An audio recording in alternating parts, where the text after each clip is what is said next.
Hello friends, રોજબરોજના ઉપયોગમાં આપણે ક્યાંય ને ક્યાંય ઘીનો ઉપયોગ કરતા હોઈએ છીએ અને જરૂર પડે ત્યારે બજારમાંથી ખરીદી અને લાવતા હોઈએ છીએ. ખરીદીને લાવેલા ઘીની અંદર બનાવટની હજારો વસ્તુની ભેળસેળ કરેલી હોય છે.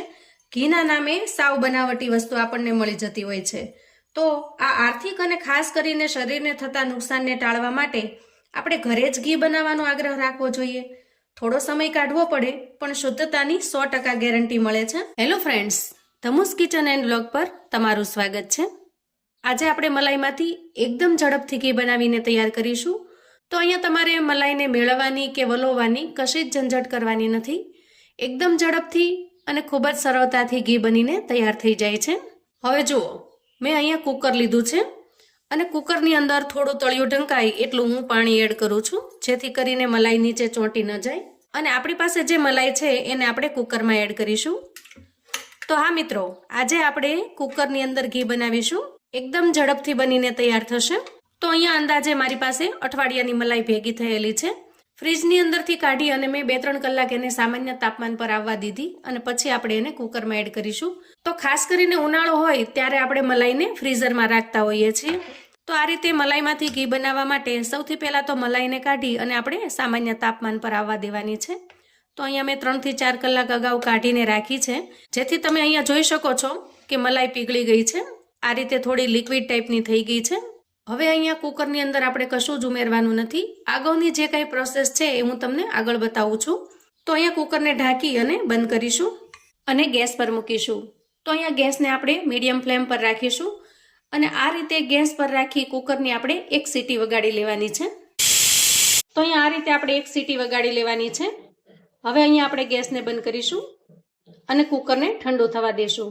કુકર થોડું ઠંડુ થાય એટલે આપણે ઢાંકણને ખોલી લઈએ. તો અહીંયા જુઓ, ઉપરની સાઈડ થોડું ઘી આવી ગયું છે. તો અહીંયા ઘી બનવાની અડધી પ્રોસેસ થઈ ગઈ છે.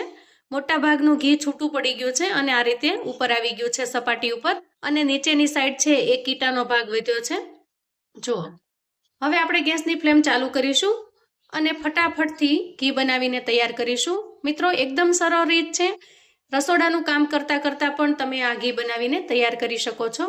હવે જુઓ, આ રીતે ઘી થોડું ઉકળવા માંડે અને એમાં આ રીતે પરપોટા થવા માંડે ત્યારે આપણે એમાં એક સિક્રેટ વસ્તુ નાખીશું, ખાવાનો મીઠો સોડા. તો અહીંયા આ રીતે મીઠો સોડા એડ કરવાથી ફટાફટથી ઘી બનીને તૈયાર થશે, કેમ કે એની ઘી બનવાની પ્રોસેસ એકદમ ઝડપથી થશે. સોડા નાખ્યા પછી આપણે એને ચલાવી લઈએ અને જો આ રીતે ઘી ઉપર આવતું દેખાય તો તમારે થોડી વાર માટે ગેસને ધીમો કરી દેવાનો છે. તો અહીંયા જુઓ, બધા જ બબલ્સ નીચે બેસી ગયા છે અને સોડા નાખવાથી એના અંદરનું જે કીટું છે એ છૂટું પડી ગયું છે અને ઘી બનવાની પ્રોસેસ એકદમ ઝડપથી થઈ રહી છે. તો આ રીતે બબલ્સ બેસી જાય એટલે ગેસને પાછો આપણે મીડિયમ ફ્લેમ પર રાખી દઈશું. તો મિત્રો, અત્યાર સુધીની ખૂબ જ ઝડપી અને એકદમ સરળ રીત છે. આ રીતે કુકરની અંદર ઘી બનાવવાથી તમે કોઈ પણ ચિંતા વગર ફટાફટથી કોઈ પણ મુશ્કેલી વગર ઘી બનાવીને તૈયાર કરી શકો છો.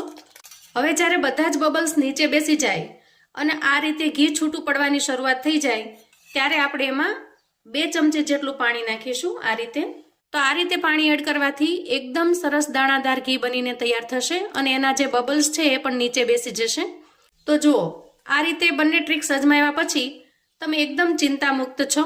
હવે તમારે આના અંદર 1 ચમચો રાખી દેવાનો છે અને સાઈડ પર તમારું કામ કરતાં કરતાં ઘીનું થોડું ખ્યાલ રાખવાનો છે અને બસ ફટાફટથી અહીંયા ઘી બનીને તૈયાર થઈ જશે. તો અહીંયા તમારે ઘી બનાવવા માટે મલાઈ મેળવવાની કે પછી વલોવવાની બિલકુલ જરૂર નહીં પડે. એકદમ ઝડપથી તમે ઘરનું શુદ્ધ ઘી બનાવીને તૈયાર કરી શકશો.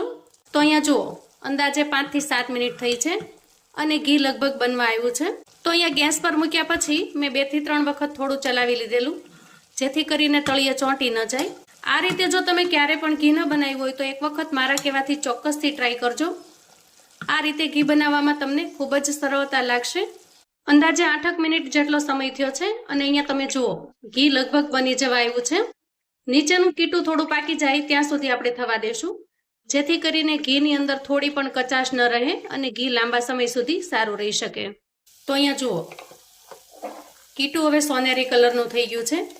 તો ખાસ એ વાતનો આપણે ખ્યાલ રાખીશું કે કીટું જ્યારે આવું બ્રાઉન કલરનું થાય પછી જ આપણે ગેસની ફ્લેમને બંધ કરીશું. તો અહીંયા ઘી પરફેક્ટ બન્યું છે એનું માપ એ છે કે જ્યારે કીટું બ્રાઉન કલરનું થઈ જાય ત્યારે આપણે ગેસની ફ્લેમને બંધ કરી દેવાની છે અને આ રીતે થોડું ચલાવી લેવાનું છે. તો અહીંયા ગેસની ફ્લેમને મેં બંધ કરી દીધી છે. ઘીને થોડું ઠંડુ થવા દઈએ અને પછી કોઈ બાઉલ કે બરણીની અંદર કાઢી લઈએ. ઘી એકદમ સરસ ઠંડુ થઈ ગયું છે. તો હવે આપણે કાચના બાઉલની અંદર એને કાઢી લઈએ. તો ગળવા માટે અહીંયા મેં ગરણી લીધી છે. એકદમ ઝીણી ગરણી આપણે પસંદ કરીશું, જેથી કરીને કીટાનો થોડો ઘણો ભાગ પણ ઘીની અંદર ના આવે. કેમ કે જો કીટાનો ભાગ થોડો ઘણો અંદર રહી જશે તો ઘીને આપણે લાંબા સમય સુધી સારું નહીં રાખી શકીએ. કીટું અંદર હોવાથી ઝડપથી બગડવાની શક્યતા હોય છે. તો આ રીતે ઘીને આપણે કોઈ કાચના બાઉલની અંદર અથવા તો કાચની બરણીની અંદર કાઢી લેવાનું છે. લાંબા સમય સુધી જો ઘીને આપણે સ્ટોર કરવું હોય તો કાચના વાસણની અંદર કરવું જોઈએ. મિત્રો, ઘી એ રસોડાની એકદમ અગત્યની વસ્તુ છે, જેનાથી આપણે ઇમ્યુનિટીને બૂસ્ટ કરવા માટે શીરો, સુખડી બનાવીએ છીએ અને વળી તહેવારમાં મીઠાઈઓ પણ બનાવીએ છીએ. ક્યારેક ઔષધિ તરીકે પણ યુઝ કરીએ છીએ. આ ઉપરાંત આપણે ધૂપ, દીપ, હવન કરવા માટે પણ ઘીનો ઉપયોગ કરતા હોઈએ છીએ અને ખાસ કરીને આપણે શુદ્ધ ઘી માટે આગ્રહ રાખતા હોઈએ છીએ. તો આ રીતે આપણે ઘરે બનાવીને તૈયાર કરીએ તો એકદમ શુદ્ધ ઘી આપણે મેળવી શકીએ છીએ. કેમ કે બજારમાં જે ઘી મળે છે એની શુદ્ધતાની કોઈ ગેરંટી હોતી નથી. તો અહીંયા કુકરમાંથી બધું જ ઘી અને કીટું હું કાઢી લઉં છું. હવે આપણે ગરણી લઈ લઈએ. અહીંયા તમે જોઈ શકો છો એકદમ સરસ ઘી બનીને તૈયાર થયું છે. તો અહીંયા જુઓ, 8 દિવસની મલાઈની અંદરથી આપણે એકદમ સરસ મજાનું ઘણું બધું ઘી મેળવીને તૈયાર કર્યું છે અને સાથે સાથે આટલું કીટું પણ નીકળ્યું છે. તો આ કીટું ફેંકી ન દેતા એનો કંઈ ને કંઈ આપણે ઉપયોગ કરી લઈએ. મીઠાઈ બનાવવામાં અથવા તો સુખડી બનાવવામાં ખૂબ જ ટેસ્ટી લાગે છે. તમારે માવાની બિલકુલ જરૂર નહીં પડે, એટલો સરસ લાગે છે. અને અહીંયા તમે જુઓ, એકદમ શુદ્ધ અને દેશી એવું ઘરનું ઘી બનાવીને તૈયાર કર્યું છે. આ ઘી જ્યારે થોડું થીજી જશે ત્યારે એકદમ સરસ દાણાદાર બનીને તૈયાર થશે અને તમે આ રીતે બાઉલની અંદર અથવા તો કોઈ કાચની બરણીની અંદર સ્ટોર કરી શકો છો. તો મિત્રો, આવું અવનવું જાણવા માટે અને યુઝફુલ ટિપ્સ મેળવવા માટે ચેનલ પર જો તમે નવા છો તો ચેનલને પ્લીઝ સબસ્ક્રાઇબ કરો. વિડીયો ગમે તો લાઈક અને શેર કરો. તમારા સગા સંબંધી મિત્રોને પણ આપણી આ કુકરની અંદર ઘી બનાવવાની રીત છે એ ચોક્કસથી શેર કરજો, જેથી એ લોકો પણ ઝડપથી ઘી બનાવીને તૈયાર કરી શકે અને ઘરનું ચોખ્ખું અને શુદ્ધ ઘી મેળવી શકે. કોમેન્ટમાં મને ચોક્કસથી જણાવજો મિત્રો કે આજની આ ઘી બનાવવાની રીત તમને કેવી લાગી છે. ફરી મળીએ એક નવી રેસિપી સાથે. ત્યાં સુધી આવજો મિત્રો.